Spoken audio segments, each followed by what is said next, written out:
A Boeing 737-300 can consume 2.5 tons of jet fuel in just 1 hour of flight, equivalent to more than $1,500.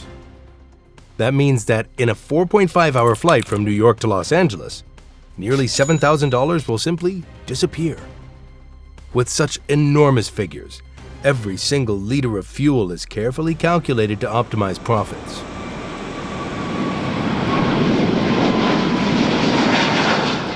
But the strange thing is, there are times when pilots deliberately dump tens of tons of fuel right in the middle of the sky. Even though they fully understand that this is a decision that wastes a lot of money and causes serious environmental pollution, why do they still have to do it? And if they don't dump fuel, what even worse thing is waiting ahead? First of all, we have to talk about a life or death physics problem for every airplane: weight. When a commercial airliner takes off, that's the moment it's at its heaviest. It has to carry hundreds of passengers, countless checked bags, and a massive amount of fuel sufficient to fly halfway around the world. Thanks to the extremely powerful thrust from its engines, this machine can fully lift off into the air thanks to the maximum takeoff weight, MTOW. However, at landing, the structural endurance of the airframe and tires when touching down on the runway, or the maximum landing weight, MLW, is much lower than the figure at takeoff. Take the Boeing 737-300 as an example. It can take off with a weight of up to 138,500 pounds, MTOW. But when landing, the safety limit is only 116,600 pounds, MLW. This enormous difference amounts to nearly 22,000 pounds, equivalent to the weight of 3 fully grown African elephants. In other words, the aircraft is designed to fly with high weight upon departure, but when it touches the ground, it must be significantly lighter to ensure safety. So what happens if the aircraft lands while exceeding the maximum weight? Imagine you're holding a full 1-liter bottle of water and throw it hard onto an asphalt road. The weight and internal pressure will make the bottle easily crack and shatter. But if you pour half of it out, the bottle becomes lighter, withstands the impact force much better, and can completely survive the throw. A hundreds of tons airplane hurtling toward the runway at over 250 kilometers an hour faces exactly the same issue. If it exceeds the maximum weight, the impact force will surpass the endurance limit, and the touchdown will feel like an extremely powerful slam from high above. First, the landing gear system and wheels have to absorb the entire force. The shock absorbers are compressed to their absolute limit, putting the tires at immediate risk of bursting. At the same time, the braking system has to work excessively hard.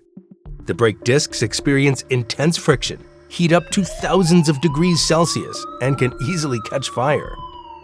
The shock vibrations continue to transmit directly into the aircraft structure, especially at the connection points between the wings and the fuselage, weakening the entire frame.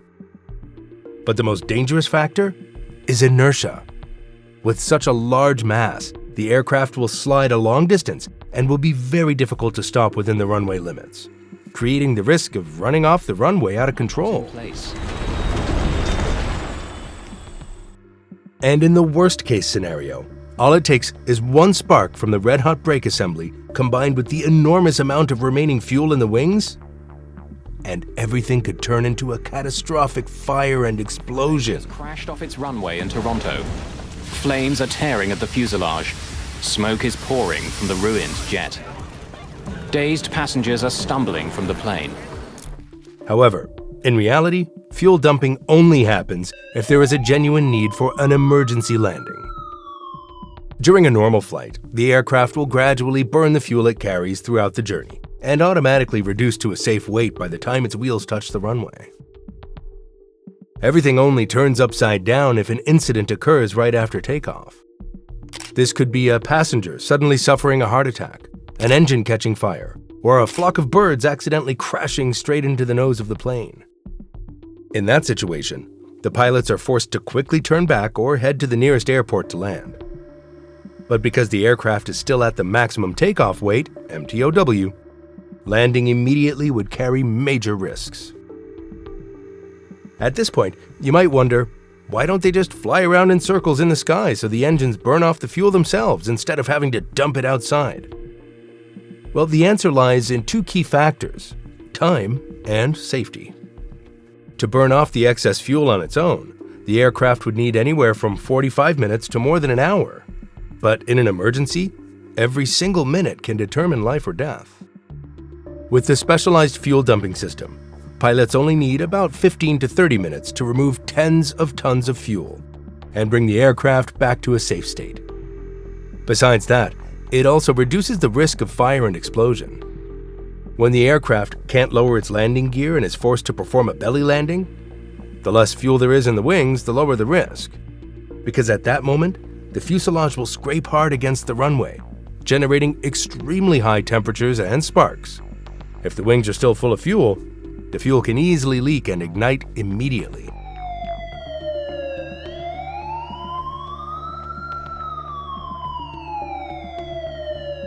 In summary, dumping fuel is the last resort.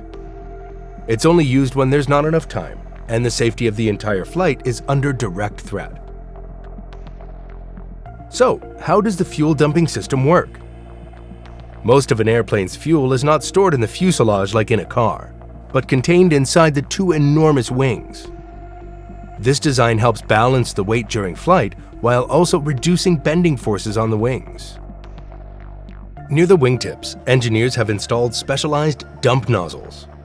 When necessary, the pilots simply press a button in the cockpit, and immediately the high-pressure pump system pushes the fuel out at a very high rate, turning the liquid stream into a fine mist that quickly dissipates into the air. Of course, fuel dumping must strictly follow rigorous safety regulations. The aircraft must fly at an altitude between 2,000 and 5,000 meters and can only dump fuel over uninhabited areas, usually above open ocean or remote wilderness. At this height, the sprayed fuel turns into an ultra-fine mist and evaporates almost completely before it can reach the ground. Real-life cases have proven this to be an effective life-saving measure. In 2014, a Virgin Atlantic flight discovered that its landing gear was stuck right after takeoff. The crew immediately dumped nearly 80 tons of fuel in the sky, allowing the aircraft to land safely without any fire or explosion. At the time, and then you just basically mentioned that the fuel was going to be coming out the right-hand side wing. Similarly, in 2020, a British Airways Boeing also had to perform an emergency fuel dump due to a flap system malfunction. That said, in extremely urgent situations, fuel dumping can still carry some risks. In 2020, a Delta Airlines flight had to dump fuel at low altitude while approaching Los Angeles International Airport.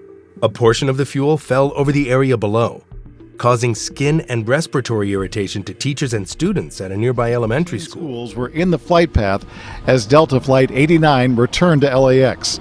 Park Avenue got hit the hardest in the jet fuel release. You see, even though it wastes an enormous sum of money and impacts the environment, the decision to dump fuel has never been a mistake. In life and death moments, all economic considerations must take a back seat. Money can always be earned back, but the lives of hundreds of people on board the flight are priceless. It's a very costly trade-off, but it is the bravest and wisest decision the pilots can make to bring everyone home safely. Therefore, if one day you happen to see the airplane's wings spraying long white trails across the sky, don't panic. Rest assured, because you are being protected. Which interesting phenomenon do you want me to explain next? Please leave a comment below.